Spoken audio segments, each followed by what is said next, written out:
I call leadership the challenge to be something more than mediocre. The step up to the new challenge, the new opportunity. It was said of Abraham Lincoln, he was at his mother's bedside when she died, and her last words were, "Be somebody, Abe."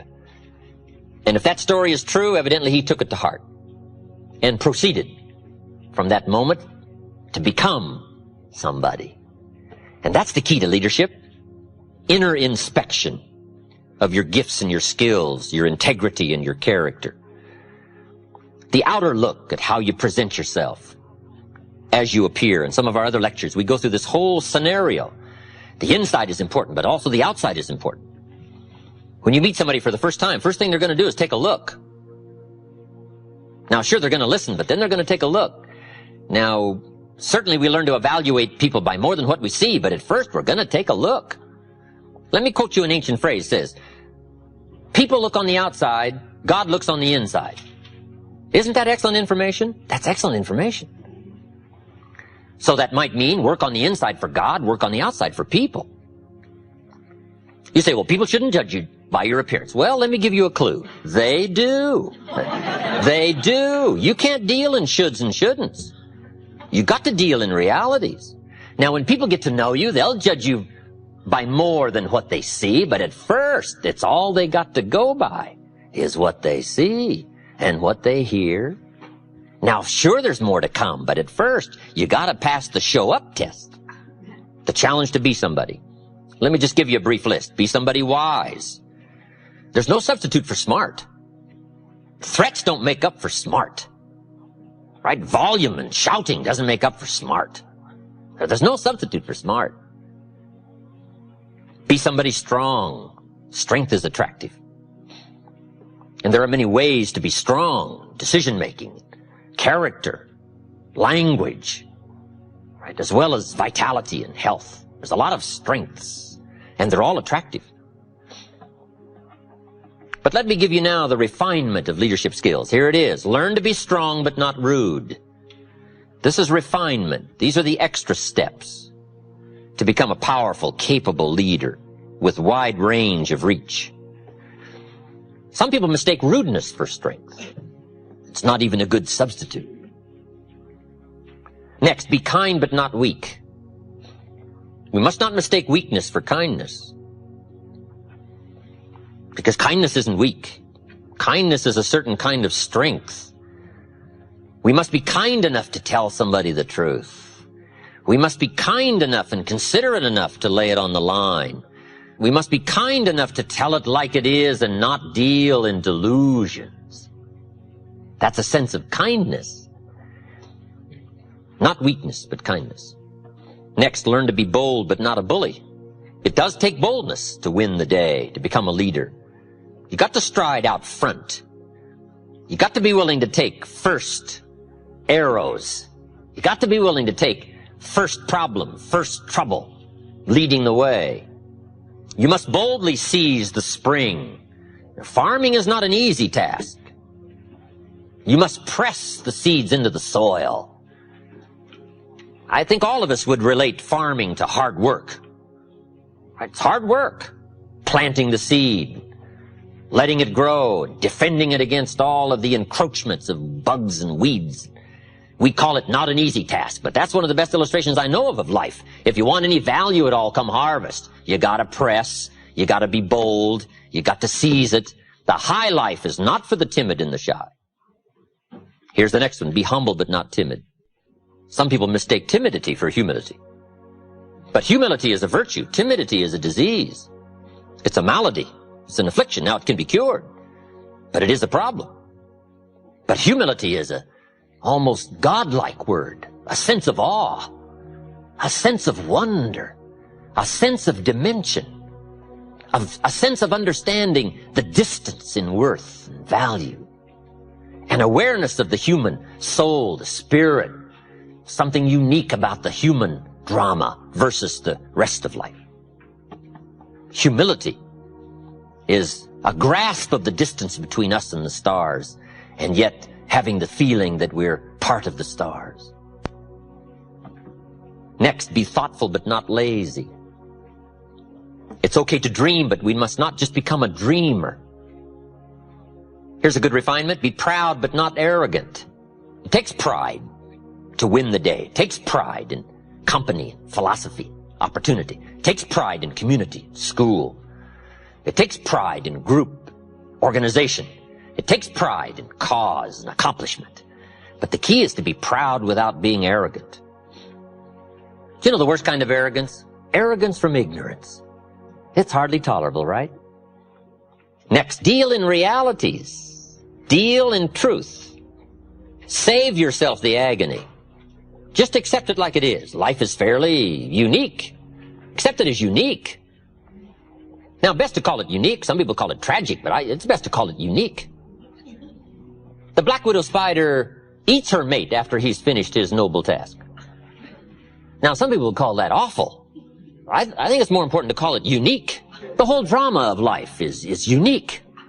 Here's some stuff that saved me a lot of agony and a lot of anguish and a lot of sleepless nights I used to go through and pulling my hair and wondering. I gave up on all that when I finally understood the 80-20 rule. Let me give some good clues on the 80-20 rule. As a leader, as a manager, being able to influence other people in this 80-20 group, here are some clues. Learn to spend 80% of your time as a leader with the 20%. For maximum efficiency and productivity, this is part of the key. Since it's going to be 80-20, and there's plenty of examples to show that it's 80-20, not exactly, but fairly close. Ask the minister of the church who picks up the tab here, and he'll say, probably, 20% of the people pick up 80% of the tab. I mean, this is called one of those things, okay? So what do? Well, you learn to work with it and not try to solve it. It's like trying to solve the seasons. You don't solve the seasons, you learn to work with the seasons. They're all set. And some of these things by history are all set. The key is to learn to work with the way it is set. So part of the key of leadership is learning to spend 80% of your time with the 20% because they're doing the 80%. We would call that good leadership sense.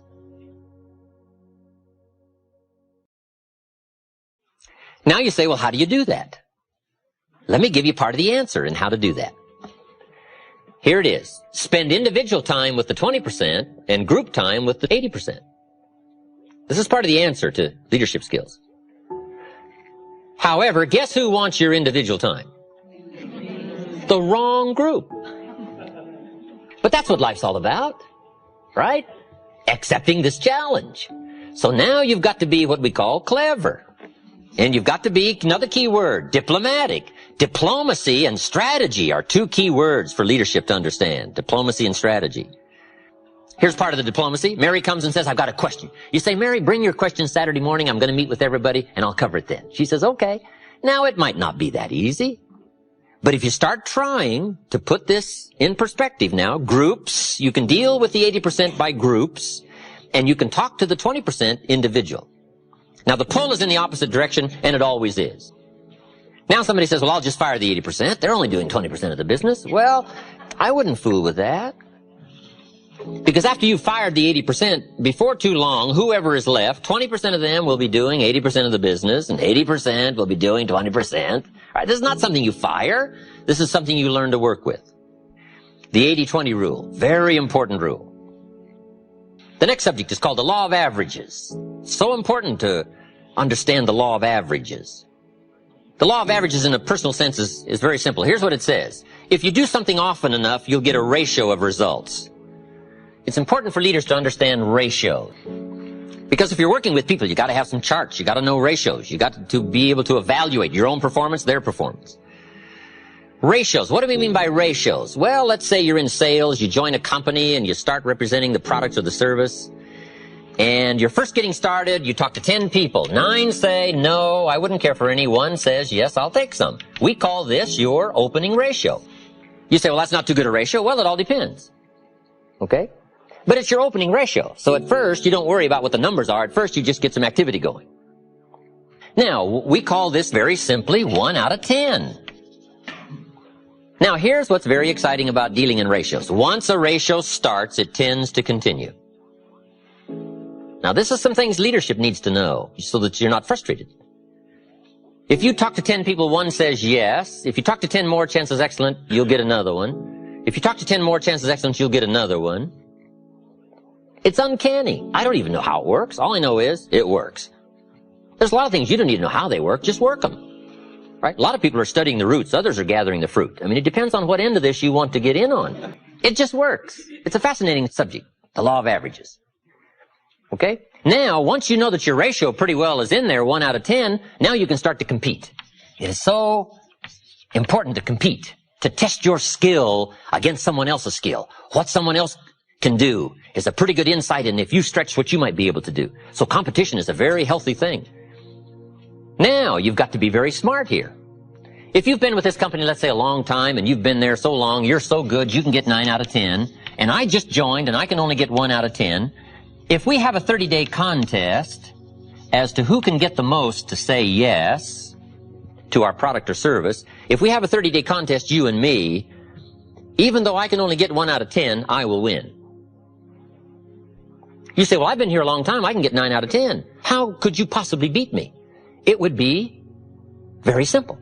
Now, it might not be easy, but it would be very simple. During the 30 days, since I understand now these ratios, during the month, while you talk to 10 and get 9, I will talk to 100 and get 10. So that at the end of 30 days, you got 9, I got 10, I beat you. Isn't that clever? Let me give you a scenario here. If you're bright, what you do if you're new, you make up in numbers what you lack in skill. This is called helping people with the numbers, helping people with ratios.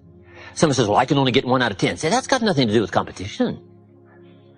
The key is to be bright enough to understand ratios. Here's the next clue. Ratios can be increased. You talk to 10, get 1, talk to 10, get 1, talk to 10, get 1, talk to 10 more, get 2. Why would about the 4th time you talk to 10, you get 2 instead of 1? You're getting better. Key question, who can get better? Answer, anybody who tries.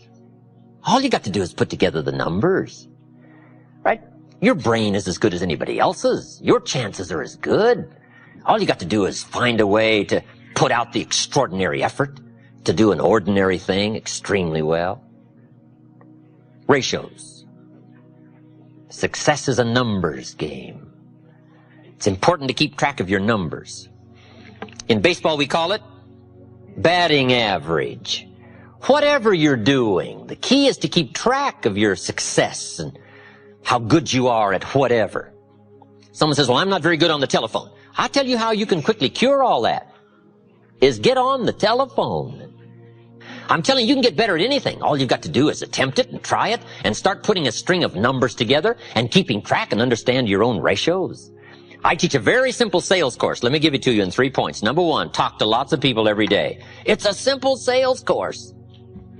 Number 1, talk to lots of people. Isn't that simple? It's a numbers game, especially if you're new. And here's what's exciting. There's lots of people.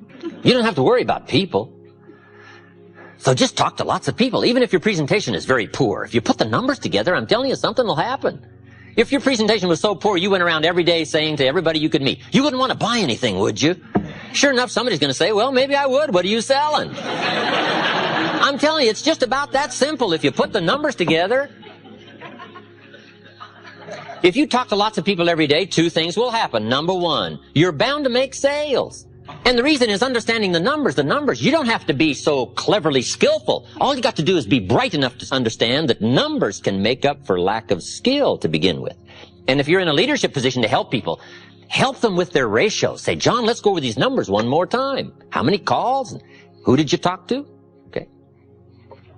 So that's my sales form. It's very simple. Number 1, talk to lots of people every day. You're bound to get better. You're bound to find somebody. Number 2, be real nice. When the weather isn't, be real nice when people aren't. A big part of presentation is attitude, personality. And 3rd is simple, give good service. Write all the notes most people don't write. Do all the extra things most people don't do. Call them before they call you. Service leads to multiple sales. If you'll take good care of somebody, they'll open doors you could never open yourself. They'll take you by the hand and share you with people that you never thought you could reach. There's a unique story in the Bible. It's called the parable of the story of the sower. S-O-W-E-R. The sower in the ancient days was the person that planted the crops. Very simply. They got the ground ready, and the sower with a bag of seed would walk across the ground, sow the seed. That's how they got the crops going.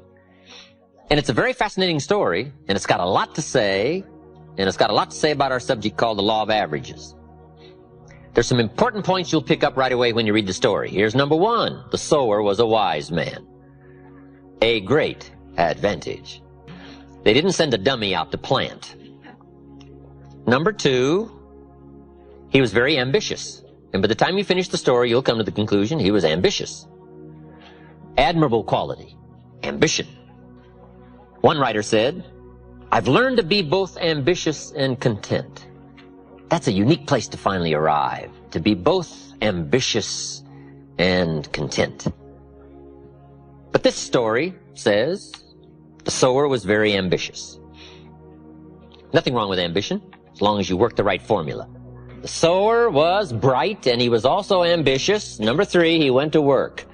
It takes activity to furnish the labor that brings new life. Ideas without labor are stillborn. They never become tangible. They never become real. You got to put yourself through the activity, through the labor. So when you read the story, you'll find this was a hard-working sower. We call that admirable quality. Now, some interesting things that happened to the sower. It said he had excellent seed. Point 4. He had the best. At least the scenario of the story says he had the best of seed. Boy, it's exciting when you feel that you're involved in the best product, the best service, the best idea, the best enterprise, something you feel proud about. Now, with all of these qualities, he starts out and now starts to unfold the scenario of life called the law of averages. Here's what happened. The sower goes out to sow the seed, and the first part of the seed that he sows falls by the wayside, and the birds get it. Now, I want you to understand the scenario. Here's what's very important for leaders to engage in: to teach the inevitable. It's very important to teach the inevitable. Key for leadership. Leaders must understand birds. Why? Birds are going to get part of the seed. It's called inevitable. And if you don't teach inevitability, people will be all upset. They won't know what to expect. We must all be prepared for what we call eventualities, the inevitable. So here's part of the scenario. The sower goes out to sow the seed, and the birds get some. He sows some more seed, and the birds get it. Now, this is a typical story of life. Is that fairly typical? Fairly typical. The birds are going to get some of the seed. Some of you building an organization, right? You're out recruiting. Say, John, I've got an important story for you to listen to. Could be the change of your life, earn some extra money, or make it a full-time venture, whatever. But come and take a look. And he says, well, I think I'm ready for something like that. Thursday night, I'll see you, and let's go through it all. You say, wonderful. Comes Thursday night. John isn't there. You say, where is John? The birds. The birds. The birds. Who knows what form they come in? I don't know. It's called the inevitable. The inevitable. His brother-in-law said, sales? You're not going to get mixed up in sales. Who told you you were a salesman? All kinds of stuff that talk people out of a good idea. I don't know. Now, when the birds get some of the seed, you got one of a couple of choices. Number one, you can chase birds. You say, well, I'll go straighten this out. Well, here's the problem if you go try chasing birds to straighten things out. You have now left the field. And the law of averages isn't going to work for you anymore till you get back to the field. This is so important to know. What to spend your time on and what not to waste your time on. The best thing to do is to spend your energy and time on the things that count and understand the law of averages. Okay? And not chase the birds, but to stay in the field. Here's what it said the wise man did. He ignored the birds, and he kept on sowing. Why? He was so bright, he understood the law of averages. Now, here was some more of his experiences. Now he keeps on sowing the seed. Now the seed falls on rocky ground, and the soil was shallow. We call this inevitable. I don't know how to miss this. This is called the stuff of life. It's so important to understand the seasons and the stuff of life and the ratios and the inevitables. This is so important, especially as a leader, so that you can help people through understanding how it is. And it said this time the seed takes root and the little plant starts to grow, but the soil is so shallow that the first hot day, the little plants wither and die. You say, wow, what a disappointment. Well, sure, you're going to be disappointed. Some people are going to try so little, even if you've got a good idea. 30 days later, you say, we had this meeting, John wasn't here. So where is John? Said, I don't know. You say, well, I thought sure John had last 30 days. But he didn't. Why? It's called inevitable. Right? And who knows the reason why? John isn't here anymore. Somebody said, boo. And he quit. He quit. First hot day. Now, you're going to be disappointed, especially if it's somebody you like, somebody you know. But here's what you must learn to do as a leader. Discipline your disappointment. This is part of the challenge of life, disciplining the disappointment, understanding the law of averages. Now, here's what it said the wise man did. He kept on sowing. How brilliant. He was so well schooled in the law of averages. Now this time he sows the seed, it falls on thorny ground, and the little plant starts to grow, but the thorns choke it to death and it dies. Wow, what's this called? The inevitable. Do you know what the story called the thorns? The cares of life, little cares. Who knows the excuses some people use for not pushing on through and getting the job done? It's called inevitable. Some people are going to try so little. They're going to let other things crowd out the good opportunities. And who knows why? I don't know why. I'm an amateur on this stuff. The key is to take the inevitable and take the obvious, right? Everybody should take obvious 1, obvious 2. Right? Study the obvious and not let it unduly disturb you, and learn to manage the obvious so you can get on with the more important things in life.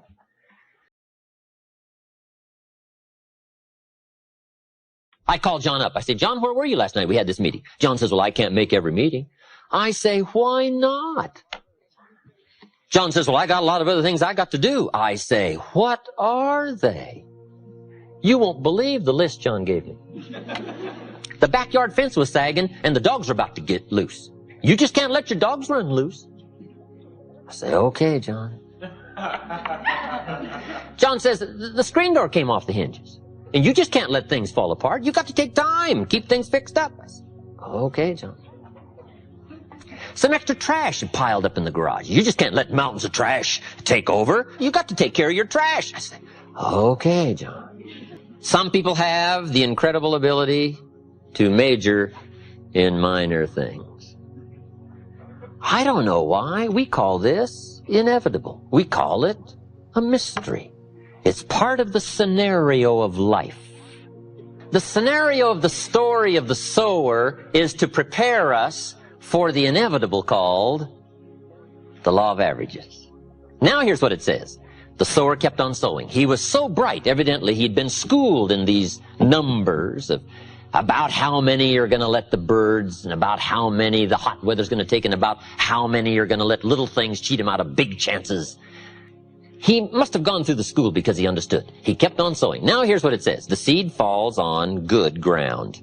Let me give you a promise as a leader. It always will. Key phrase. If you share a good idea often enough, it'll fall on good people. Why? The law of averages.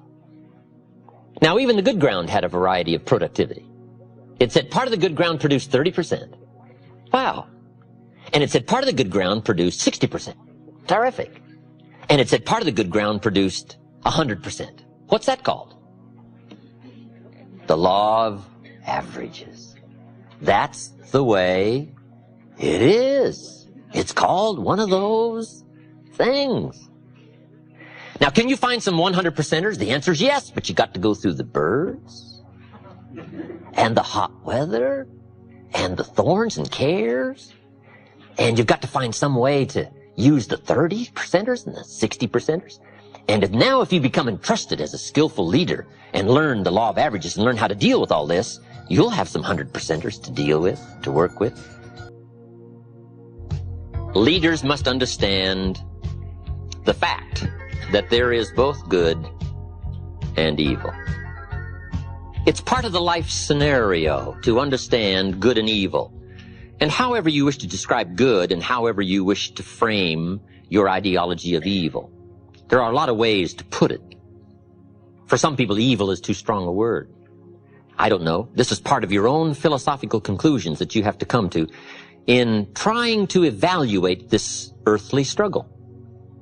Evil, good, tyranny, liberty, sickness, health, winning, losing, life, death, opportunity, tragedy. It's part of the life scenario. And all good leaders must understand this clash, this scenario, however you wish to describe it, whatever terms you wish to call it. We must understand it. Now, here's part of the understanding. Some people have sold out to the evil side. For whatever reason. You don't have to spend much time with why. All you have to do is spend time with who. I went to my 30th year class reunion a few years ago. Little small village, right, I grew up in. There was only about 150 in the graduating class. And after 30 years, almost half of the graduating class was at the reunion, which was pretty good. We had a 2-day celebration. I'm master of ceremonies. On the second day, we had a little moment to remember those who had deceased. I think there were 8. And I knew them all, so I gave a little scenario, a little story about each one. And then we took time, just a little moment of silence to remember, because some of them were very, very unique human beings, but they were gone. I thought later, 8 out of 150 after 30 years. Is that about average? Guess what I discovered? It's about average. So after 30 years out of 150, it's not will 8 be missing, it is only who will be missing. So in part of the scenario of understanding leadership, the key is to not be surprised when the inevitable occurs. Because if you become too surprised, we will call you naive. And it's very sobering as to why some have chosen to give themselves over to evil, and we call it simply one of those things. But the key to leadership is to understand, and the key to leadership is to also be alert and be bright enough to spot it and to see it. All good leaders must understand the story of the frog and the scorpion. It's one of the most important stories for a leader to understand. According to the story of the frog and the scorpion, the story scenario says, the frog and the scorpion appeared on the bank of a river about the same time, and the frog was about to jump in the river and swim to the other side. And along comes the scorpion, and he sees what's about to happen, and he engages the frog in conversation, and the scorpion says to the frog, "Mr. Frog, I see that you're about to jump in the river and swim to the other side." And the frog said to the scorpion, "That is correct." And the scorpion said, "Hey, hold it. I would like to get to the other side, but unfortunately I'm a scorpion and I can't swim. Would you be so kind as to let me hop on your back and you swim across the river and deposit me on the other side? I would be grateful." And the frog looked at the scorpion and said, "No way." The frog said, "You're a scorpion, and scorpions sting frogs and kill them." He said, "I'd get out there halfway with you on my back and you'd sting me, and I'd die. You think I'm crazy? No way." The scorpion said, Hey, hold it. With your frog brain, you're not thinking. If I was to sting you out there halfway, sure, you'd die and drown, but so would I, since I'm a scorpion and I can't swim. That'd be kind of foolish. So I'm not about to do that. I just want to get to the other side." The frog thought over that reasoning and said, "That makes sense, hop on." And according to the story, the scorpion hops on the frog's back, they start across the river, and sure enough, halfway across the river, the scorpion stings the frog. The frog cannot believe what happened. And he said to the scorpion, "Why did you do that? I'm about to die and drown, but so are you. Why would you do that?" And the scorpion said, "Because I am a scorpion." So all leaders must understand the story of the frog and the scorpion. There are shepherds, and there are sheep, and there are wolves. And wise leaders must understand some wolves are so clever, they've learned to dress up like sheep. But do not miss the story of the full drama of life called good and evil. It's part of the test of leadership skill. Awareness, sensitivity, understanding, knowing the scenario, and being on the alert for what is called the inevitable.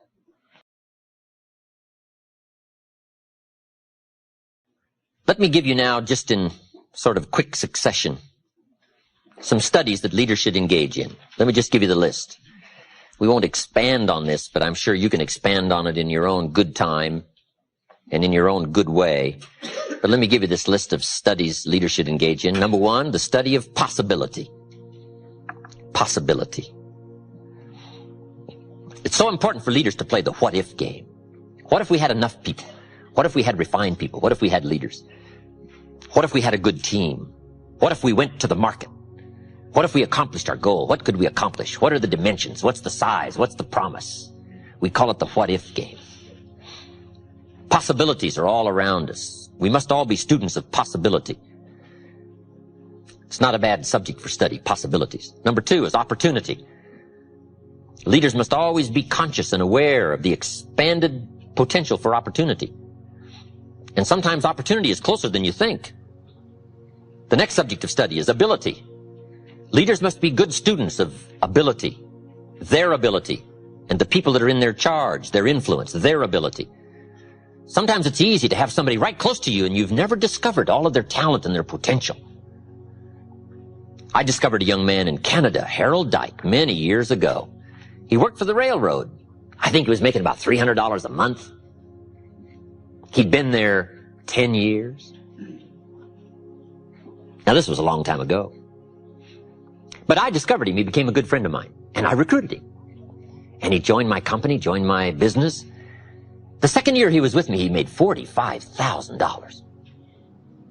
And now he's a leader in the community, and he's gifted and skillful, and he's financially independent, and he's a unique gentleman. Now, the railroad had him for 10 years. They didn't have this in-depth survey of trying to find the people that are right close around who may have some unusual gifts and capacities that nobody has yet discovered. So leaders must be students of ability and find ways to uncover somebody's unusual ability that may have been there for a while. And you've just got to find a way to uncover all of that. Part of the key to leadership. Subject number 4, inevitability. All of us should be students of inevitability. Without kidding myself, if I keep up my current daily practices, where will it take me in 10 years without being disillusioned? I don't want to just cross my fingers and walk the wrong road. I got to learn to look into the future called inevitable. Inevitability is being 200 feet from Niagara Falls in a little boat with no motor and no oars. It's called It's Over. Now, the key to that tragic story and scenario is, what a tragic place to find yourself. If somebody would have painted you this scene when you were still upstream and painted the roar of the falls in your mind and would show you what a tragic place it is, you might not have drifted this far into what we call now the inevitable. We've got to help people by painting the roar of the falls long before they get 200 feet in a little boat with no motor and no oars. You say, well, the roar of the falls is a long ways off. Yes, but the people that are around you are drifting. And by perception, you've got to see it. And you've got to level, and you've got to speak the truth so that you can give them alternate choices while there are still alternate choices. It's called the gift of leadership, helping people in life change, career change, helping people in thinking change, helping people with attitude change, to paint the inevitable. It's a key to leadership. Number 5, an important subject for leaders to study is called rationality. Being able to rightly conclude based on information, a rational, sensible course. I've got a good clue for you. Make sure what you do is the product of your own conclusion. Take advice but not orders. Let everybody around you be helpful, but then put that through your own mental computer and make sure what you do is the product of what you've concluded based on all the input. We call this a true sense of leadership, developing rationality based on all the input. These are not easy tasks, but they're tasks that are possible. This is called walking the summit of leadership skills. And most people don't want to engage in these extra disciplines, but I'm here to promise you that the treasure and the equity is so unique that what small price is paid in these early disciplines is small compared to the treasure that accumulates as the days unfold, both for your heart and your mind and your purse. To finish, let me give you some challenges. In wrapping all of this up, I've got some good challenges for you to consider. Here's the first one. Let other people lead small lives, but not you. In the challenge of leadership and stepping up to the responsibility and the opportunity to touch somebody else's life, let everybody else lead the small lives, but not you. Let everybody else cry over small hurts, but not you. Let everybody else argue over non-essentials, but not you. Deal in things that matter. The larger challenge, the larger opportunity. Here's my next challenge. As leaders, let's learn to help people not just with their jobs, but with their lives. I think we have a twofold responsibility to help people with job skills. But I think the greater responsibility is to help people with life skills. Let's don't just teach people how to work. Let's teach people how to live. How to assimilate and accumulate. Far greater treasures than just a paycheck. The treasures of awareness, understanding, setting goals, reaching into the future, growing, changing, expanding. If we'll touch people's lives as well as their skills, if they stay with us a week or a month or a year or a lifetime, on whatever occasion they should choose to leave, you want them to leave by saying, my experience there was the greatest experience of my life. And it wasn't just what I earned, it was what I learned. And last, I have an ancient scenario to give you. It comes from the Bible, and here's what it says. If you work on your gifts, they will make room for you. If you practice your gifts will make a place for you. A place of leadership. A place of influence. A place to touch someone else. To make a mark. To further an enterprise. To build a dream. Someday, if you work on your gifts, we will call you noble. We may give you rewards you cannot even now imagine. Plaques to hang on your wall, trophies to remember, but most of all, the gift of knowing yourself, that you did the best you could with what you had, the expansion of your mind and your heart and your soul and your touch and your reach and all the gifts that you possess. Your gifts, if you work on them, will make a room for you. And I've got to be one of the better examples of that. Look where my gifts have brought me. I was raised in obscurity, a little small village in Idaho. I now get to travel around the world. My gifts have brought me to this room. And what an experience it is for me to have a chance to touch you. One of the most challenging experiences in life is seeing what you can do to help someone else. And one of the greatest thrills in life is to be able to invest life into life. And you've given me that opportunity tonight, and I want to thank you for that.